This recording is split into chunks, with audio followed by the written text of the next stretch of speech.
ঢাকা বিশ্ববিদ্যালয়ে পা দিয়েই শুরু করেন ছোট ব্যবসা, বিক্রি করতেন জুস। পরবর্তীতে শিক্ষার্থীদের ব্যাপক সাড়া পাওয়ায় ভিন্ন কিছু করার দিকে ঝুঁকলেন। নিজের ভাবনা জানালেন ক্যাম্পাসের আরেক শিক্ষার্থীকে। এরপর শুরু করেন চা বিক্রি। শিক্ষার্থীদের অভূতপূর্ব সাড়া পাওয়ায় প্রথমে একটি ও পরে আরেকটি দোকান বসালেন, যা থেকে এখন প্রতি মাসে আয় লাখ টাকার বেশি। এর আগেও আমি টিউশন সহ নিজের খরচ চালানোর জন্য ছোটোখাটো বিজনেস করতাম। এরপরে ভাবলাম এমন কিছু করার জন্য যেটা হইতেছে সারা বছর চলবে, প্লাস আমার নিজের আর্থিকভাবেও স্বাবলম্বী হতে পারবো। পরে আমার বড় ভাই সৌরভ ভাই আমাকে পরামর্শ দিল হলপাড়ায় যে জিনিসটা না এই জিনিসটা নিয়ে কাজ করার জন্য। পরে আমরা চিন্তা করে দেখলাম চার দোকানটা হলপাড়ায় নাই, চার জন্য মানুষ অনেক দূরে নাজিরা বাজার সহ অনেক দূরে খাইতে যায়। এই চিন্তা থেকে আমরা ভাবলাম এই আইডিয়াটা। শান্তর এই ব্যবসার সাথে পরবর্তীতে যুক্ত হন আরও 3 শিক্ষার্থী। বিশ্ববিদ্যালয় হলপাড়ায় একটি ও আজিমপুর এলাকায় আরও একটি দোকান চলছে তাদের।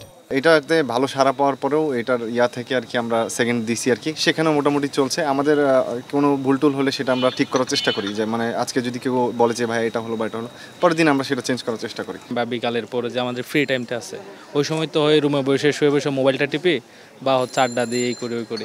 তো এর চেয়ে যদি আমি আমার একটা বিজনেস শুরু করি তাহলে এই জায়গা থেকে আমার অভিজ্ঞতাও হলো, আবার আমার কিছু ইনকামও হলো। সন্ধ্যা নামলেই তাদের দোকানে চলে শিক্ষার্থীদের আড্ডা, খোশ গল্প।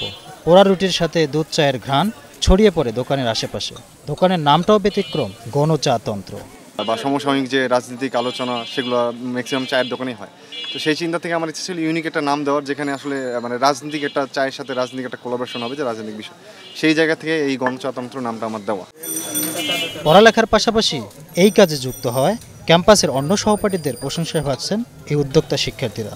স্টুডেন্ট লাইফ থেকে একটা বিজনেস কেন্দ্রিক মানসিকতা তারা রেখেছে বা তারা যে একটা উদ্যোগ নিয়েছে সেটা অবশ্যই আমি স্বাগতম জানাই এবং অভিনন্দন জানাই। শুধু বুকিশ নলেজের পিছনে বসে থেকেই লাভ নাই, নিজের স্কিল গেইন করার জন্য যে কোনো কিছু করতে কোনো বাধা নাই। মানুষ কথা বলবেই, এটা স্বাভাবিক, বাট নিজের কমফোর্ট জোন থেকে বের হয়ে এসে কোনো কিছু করে দেখানো এটা অনেক বড় একটা জিনিস আসলে আমি মনে করি।